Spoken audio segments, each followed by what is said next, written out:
guys, just going to do a quick recap of the first test between Wales and Argentina from over a week ago.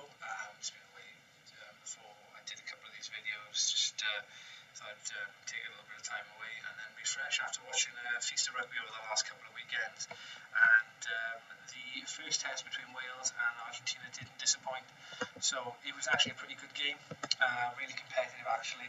Argentina did field a very, very strong side against Wales after their probably underwhelming game that they played against Romania the week before, where they won. I think they came away 24-17 victors, just about. But they did field a very, very strong side against Wales. And the talk of the game was the red card after around half an hour. So the fullback for Argentina was deemed to have made a high tackle on Wales number 9, Kieran Hardy, which, according to the process of the high tackle, so the World Rugby have brought in, is deemed a red card. Now,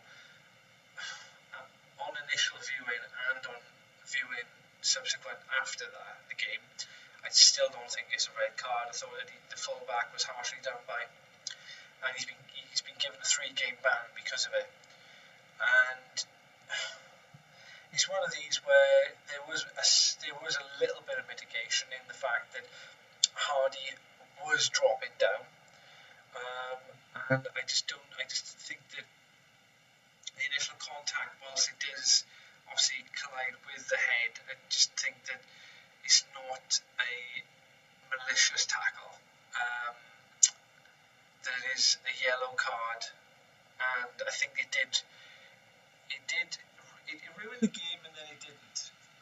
I think up until that point, Wales had looked relatively comfortable. They had shot off and got a couple of penalties on the board. What happened after that, though, for the rest of the first half, actually, was that it tended to galvanise Argentina, and Argentina got a fantastic try just before half-time and just after half-time as well. So Argentina actually shot into a 20-6 lead. They did very, very well to get into that position, and I thought, quite frankly, watching the game, I thought Wales have really dropped the ball on this one. They've allowed Argentina to, sort of get into their rhythm, tighten the game up, play on their own terms. Argentina went to a very limited game plan then, where they were just getting over the gain line, winning very, very clean ball, going to their set piece, kicking well then to try and, establish territory dominance as well with Wales. I just don't think the starting halfbacks did themselves any favours either. The backline wasn't really firing.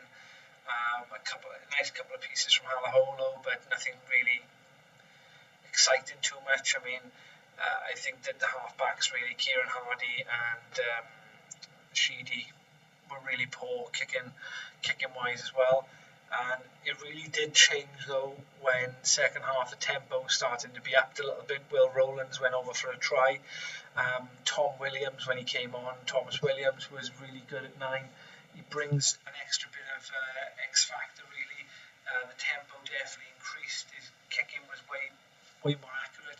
Wales then seemingly had turned the tables on Argentina.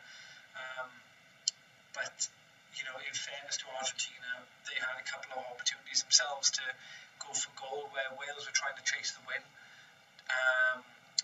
They'd given away a couple of penalties, and the replacement outside half for Argentina couldn't get the ball over. And likewise, Jared Evans, when he came on, missed a long-range kick, which, even when I seen the penalty given, I thought that's out of his range anyway. You probably were better off going for a line-out. You already have the draw in the bag, but you're better off going for the line-out, catch and drive, tie them in. They had 14 men. And then, go 2 phases out to get a central ruck and then slot back and take your chances there, 25 metres out rather than being 50 metres out. So, but there you are, I suppose there's a lot of factors to be done in between that and the kick, but, they had to go, and Jared unfortunately missed the kick, and Argentina elected to kick the ball out. But overall, I thought it was a pretty enjoyable game actually. I mean, Argentina probably were, I would say, had come away from the game a lot more happier in the sense that they were aggrieved, and they should be aggrieved and hard done by the World Rugby officials. I mean, all you have to do is look who the referee was. Mark Harley, absolute garbage. The worst referee on the circuit, and that, there's a few referees who are actually chomping at his heels after that moniker as well at the moment. But every time, not so much when he referees Wales, when this guy referees any rugby game, you look at his stats about how many yellow cards he has to give out, and every time I see him referee in a high-profile game, the game descends into something. There's some sort of controversy or drama. Nobody's talking about the rugby. They're talking about the drama because the guy does not manage on-field discipline. He gives conflicting information. He allows people to slow the ball down. He allows people to do things which are outrageously, illegal. And not only that, then you've got people talking in his ear, and he's seeing things 1 minute which he'll give, which is somebody coming in the side of a ruck to pick the ball up and then say, turned over, good steal. And then the next minute he's penalising the opposite team for doing exactly the same. And there's no wonder that players don't respect that referee and they don't respond to his message because he's so inconsistent. And the fact of the matter is that he doesn't have any control. But that's enough of the referee. I mean, overall, though, Argentina would be very happy because, they managed to sort of galvanise their team after the sending off.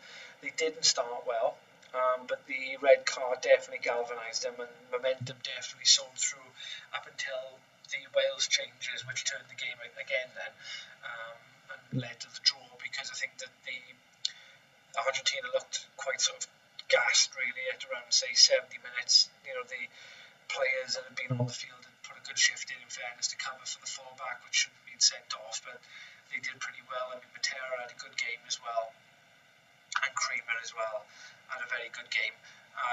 Wales looked very underpowered in the pack. Ben Carter looked a little bit lightweight in this game as compared to his first game against Canada last week as well. Wales, I mean, Jonah Holmes looked all right. The half-backs, when they got changed, they looked fine. Aaron Wainwright done okay, but then Wales just really sort of let themselves down in the loose as well. I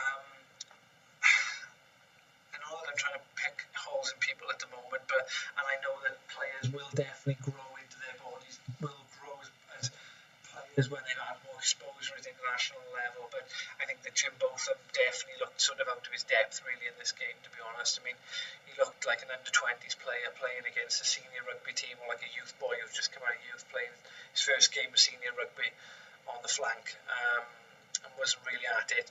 Dylan Lewis had a bit of a stinker, to be honest with you, a prop. He's a fantastic player. He's excellent for the Blues. He's a superb player when he's on it, but I just think that there was a couple of times where, whether he lost a scrum penalty, there was a misplaced pass, or he fell off a tackle. There's little things that didn't go his way, unfortunately, in the game today. And you have crap days. That's just how it is. You have poor days playing sometimes, and it was just today, unfortunately. But overall, 20-all, Wales would be relatively happy, I think, taking that, because it's a very strong Argentinian side. And Wales had come back as well. Wales played absolutely terrible for the first 40 minutes until they made the half-back changes as well. But going into the second test, I think that they would have been looking to kick on a little bit more and to try and open up Argentina and use their own momentum that they took out of the second half. But I think Wales and Argentina, the first test, 20-all, was a relatively fair draw, I think, in the end. And although neither side is happy with the draw, I think the sort of story of the game, both sides can be relatively happy with, because, like I said, context is everything. The game was spoiled by a crap refereeing decision with no empathy for the player involved whatsoever, the tackler. And Kieran Hardy, it's not as if the guy had gone off and didn't play for the rest of the game. He came back on, and was fine afterwards as well. So I just think, I I just think that sometimes there's no empathy whatsoever, particularly when you have this ref involved who's going to be that. But overall, 20-all, pretty good game on that weekend, and makes a change after Wales' demolition of Canada, which wasn't really a contest. This is more you're looking at more so. I mean, Argentina may look at it and think, well, we're aggrieved, but we've got a Cardiff, we've got a draw against, albeit an underpowered Wales team, but they should be looking in the second test to really put down a marker and put a score on Wales if they can look to win that game then. All right, but yeah, overall, hope you enjoyed the game as well. Unfortunately, I wasn't able to attend this one. I missed out on the ballot tickets, but got lucky with the second test. Well, I got lucky and unlucky, as you could put it, for this